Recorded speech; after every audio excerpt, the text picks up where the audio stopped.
She's the best. You're gonna love her, America, if you're new to us. Well, dog owners know this all too well. You have people coming over to the house, and when they ring the doorbell, your dog goes cuckoo for Cocoa Puffs. They jump on your visitors, or if you're Fallon's dog, they sniff your crotch, they escape out the door, they race around the yard, but it doesn't have to be that way as long as you know what and how to teach them. Here to share that wisdom and more, give it up for my favorite dog trainer, the great Katie K9, everybody. Okay. Yes. Really quick, just like, some members of the staff I just interviewed, you're from Indiana too, right? Somewhat. It's close. Hugo, Minnesota. Bjorn is so fired! Yeah. You're somewhat. What does that mean, Well, Katie? I'm from Hugo, so kind of close. Okay, kind of close. Kind of close. By way of... We're taking applications for the job. Not my job. No, not your job. Okay. Let me ask a foundational question, and then we'll get to the tip. Okay. Why do dogs do that? Why do dogs jump and attack? Not attack, but why do dogs behave like that at the door with guests coming into your house? Well, first of all, it's their territory. Okay, and what's up the other side? It's their house. Right, exactly. And so usually, believe it or not, it's rewarded because when you come in the door, the dog is jumping all over you. And so interaction of any kind is cool. So even bad, like kneeing them or throwing them off, or it's like, yay, they touched me, So you got to learn that. No, I feel that way too sometimes. Yeah. That calmness gets what they want, which is your attention. Okay. But a lot of people reward the wrong behavior, and the worst thing to do is to grab the dog's collar and restrain them back. Because like if I grabbed your arm and pulled you this way, your automatic reaction is to pull the opposite way. So the dog is trying to go forward. You grab the collar and pull them back, and the dog is like, give it to me, give it to me, give it to me. So you've got to understand how a dog thinks. So you have to have a plan. Yes. I got to tell you, you've changed my life in a lot of ways with my puppies. Thank but you. This is another way that we really are working on because our dogs, they're not great at this, Katie. So you have to have a plan, right? Right. And if you have multiple dogs, you work each one individually. And then eventually you could answer the door politely with however many dogs that you got. Now, and there's usually a pot stirrer. The one that when the doorbell rings or the knock, the one that goes nuts first, and then everybody else follows. Okay? Now, we were supposed to have, and I apologize, I thought about having my dogs here today. That didn't happen because you have a demonstration. Yeah. I have a great idea if you'll go with me. You betcha. Instead of firing him, why don't we make Bjorn be the dog? Yeah.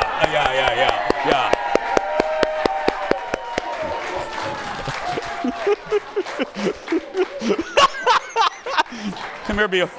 Come here. Sad dog. Come here, Bjorn. Now, yeah. So if Bjorn, right there we go. Now, Bjorn's jumping up and down like the dog. There we go. Very good. There we go. There you go. Now, what do? Do you step on the leash? Hey, remember the spray bottle? Yeah. Right there. There we go. Okay, first of all, now if you're back up, please. Nope, too far. Right there. Okay, now, because you're such a tall dog. No one's ever called Bjorn that ever in his life. Because what you want to do now, you're coming in from this way. Yeah. Okay, Hi. so you're going to walk, no. You're going to walk past the dog. I'm going to walk past. Because most people answer the door head on.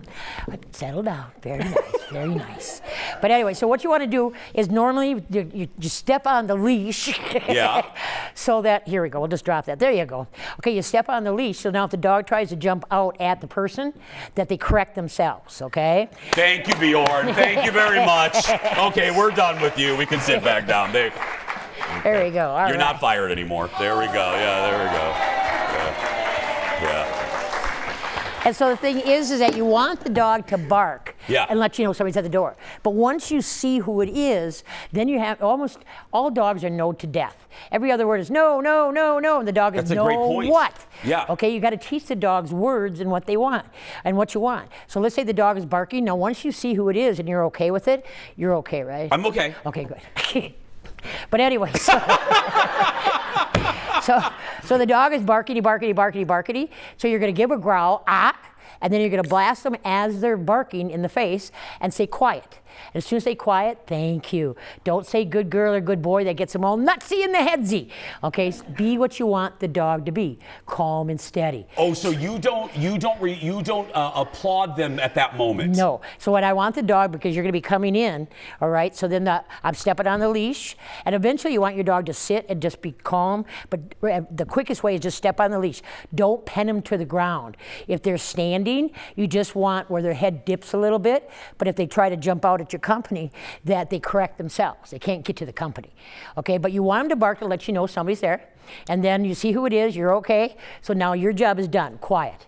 And if they don't, quiet. All right? And as soon as they quiet, then what you're going to do... That's why we stopped Bjorn doing this. I didn't want him getting sprayed in the eye. Yeah. And what you want to do is you want to keep a leash by the door. And this is your answering the door leash. This is such a great idea. Not I can't find my walking leash, okay? Yeah. And so it's before you say just a minute, and then what you do is you hook the dog on, you stand on the leash and say, okay, come on in. And now if the dog tries to jump out, the people are not to acknowledge the dog in any way. Don't say hi, don't touch. You can say hi, but your job is to control the dog. Okay, so then now the people come in, and then now, let's say you're gonna go sit down. Now, this is one thing every dog needs to learn. People that have dogs that are wow factors, they're jumping all over. Everybody wants to run them and run them and run them to get them tired. All that does is build an athlete. And so what you want to do is you want to keep dogs have a hard time just settling down. So what you do is you take the leash, you put it on the seat of your chair, and then you sit down on the leash. And now don't look at the dog, don't touch the dog. Put your hand on your wrist, just relax. Now if the dog's paws come up here or they come up into your face, what you're gonna do is turn your head sideways, because that's a calming signal to a dog. And so then if they try to bump up into you, you give them a bump and a growl, just like that. Or, hey, just like that. Now what I want is the dog's gonna eventually get so bored because they're not poking at you, like, look at me, touch me, look at me. That they'll calm down. That they calm down, and all of a sudden they're laying, and now they're learning to calm themselves down by themselves without you, sit down, da. That just feeds the frenzy. But you just sit on the leash and you just totally ignore them. And so that's the most important thing. This is something so simple that you can teach your dog. And you practice this every day, 3 times a day. Sit on the leash, ignore the dog. Don't look at him, don't pet him. Now, if you got a tall dog, sometimes you forget you're sitting on the leash. Yeah. So then put your hands in your armpits, and that tells you don't touch the dog. Hold that thought. More with Katie when we come back. Back in a moment, everybody. That is a great... Yeah, the invisible dog. Oh, God. Let's make it a good day. Welcome back, my dear friends. Katie K9's here. You can listen to her show. Search Katie K9 wherever you get your podcast and hit that subscribe button. I got to tell you, broadly speaking, and again, if you're new to us this season, Katie's new to you. Katie, just so you know, a little bio bit, has trained many of my dogs and does a fabulous show on the radio station I'm on called Katie K9. Yeah. This is a statement mixed with a question that you can expand on, less of a question. I recently moved to a house. We got a backyard, and now the dogs can run and just be dogs. And I got to tell you, what this reinforces, and tell me if I'm wrong, is, Katie, I'm not joking. I could cry because it makes me so happy. They are actually just better dogs now because they get so much exercise. Am I on to something? Because they're better behaved. I can now leave them out when we go to the grocery store. They don't chew anything. I have just noticed an incredible difference of behavior. You're right on. And the fact is, because in an apartment, there is no sniffies. You know, there's nothing new. And when you put them out in the backyard, and I was wondering what the hell a sniffy was, but okay, yeah. Well, see, you know, everything's through a dog's nose. Okay, that's what the world. And so there's new scents, new smells, new sounds every time they go outside, and that's mentally stimulation, and that makes them tireder and calmer. Because most people, they like I say, want to exercise the heck out of their dogs, and all that does is build an athlete. But if you give them and use your brain, then they're a calmer, steadier dog. And by you letting them out into the backyard, they're sniffing here, they're sniffing there, and then all of a sudden they're shot out of a cannon, and then all of a sudden they're hanging out in the sun. And so it's so much mental stimulation. They come in and they're kind of like, Okay, I'm gonna relax. Okay, so let me talk to the people that don't have a backyard. When you say use their brain, what does that mean? What can people that are in a townhouse or an apartment do? Teach tricks. Do nose work. Take some of their kibble and hide it around the house, and then just say, find it. Start out like, okay, the dog's right here, smell it, and then I'm gonna put it right here, and then I'll say, find it. Well, that's a no-brainer. Yeah. Then what you do is you make it go farther and farther, and then around one corner, another corner, and all of a sudden, now you just put it all over the house, and you can go read your book, watch TV, and your dog is on a smelling mission, trying to find those little kibbles all over the place. So now when it takes a lot of sensory to use their nose, and so pretty soon by the time they find the last one, they're like, I'm exhausted. Yeah. And then they go down and lay down or sit on your lap. And so like that is the same thing as going outside. There's so much going on, things that you don't smell or understand. Because generally speaking, Katie, dogs don't misbehave because they're mean and they want to. It is a reaction. It's a reaction, right? Or they're doing it for a reason. It's boredom. Yep. Very much so, and that's most dogs' problems. Is that people, they're so busy, they going here, going there, and now take my dog for a walk for a half hour, come back. Okay, out of 24 hours, I get a half-hour walk. Mental stimulation, that's not enough. But if you just do a little, you're going for a glass of water, and the dog is right there, and you've been working out a trick. Let's say be a gopher. So I'm going to say gopher. Okay, and then when they do it, oh, that was very nice. Okay, I used his brain there for a little second. I'm going down the hallway. I'm going to say wait. I'm going to go down the hallway, and then I'm going to come back and say, done. And so they're doing little bits and pieces. They're using their brain. They're looking to you for direction. You're building a team. I love you. Thank you. We're loaning you, Katie. She's answering your questions when we return. Back in a moment, everybody. Stay with us. I'm not kidding, though. It is a... Welcome back, everybody. The great Katie K9 is here. Follow Katie K9 on the socials and listen to her show, again, wherever you get your podcast. Well, whenever Katie is here, we give her over to you. You guys, our viewers. We received a lot of dog training questions over on our Jason Show Instagram and Facebook pages, so let's get to as many as we can. You ready, Katie? Fire. First up, first message from Ben. Hi, Ben. I have 2-litter mate male mastiffs going on 3 years of age. One is a total sweetheart. The other can become very reactive, especially around men. We are losing hope to correct the behavior. Any advice? Okay, litter mates are really tough, and people don't understand. They're thinking it's double the fun, double the trouble. But if you don't do things right at the very beginning, as far as the pups lead 2 separate lives and only come together and play once in a while together until they're bonded to the humans in the house, then they can spend more time together. But if they haven't taken the time to do that, then what happens is the dogs get older. There's always a leader and a follower, and it sounds like the leader is trying to protect the follower. As far as I would get the dog into some obedience training to solidify the owner relationship, that the owner is in charge and not the dog. Because if a dog, everybody makes a mistake when a dog growls, they get on their case, like bad dog, shame on you. No. A growl is a warning. The dog's not happy. So what you got to learn to do is diffuse. Hey, you be nice. You be nice. Come here. You be nice, dog. Yes, you be nice. And so the dog's like, oh, okay. And so because a warning, if you scream about the growl, they're going to nix the growl and they're going straight in for the bite. And so the growl is a good thing. But you don't yell at them. You diffuse. Next is Shelly. Hi, Shelly. Hey, Katie K9, how do I get my chocolate lab to leave the cat food alone? Yeah. Okay, and the difference between dog food and cat food is a lot higher protein, and so that's why a lot of dogs like the doo-doos out of the litter box, kitty treats, is because it's a higher protein. Yuck, I know, and then they kiss you.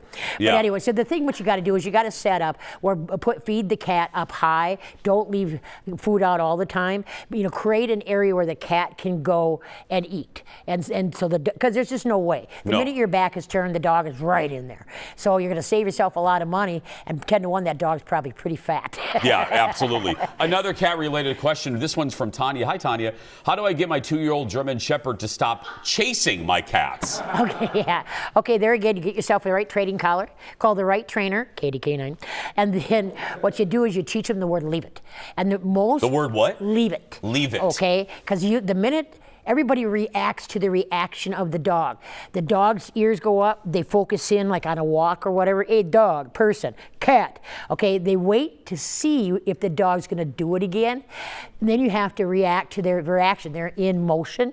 Guess what? That's harder to stop. But the minute the ears come up, like they're into something, get into their head right away with a correction. Leave it.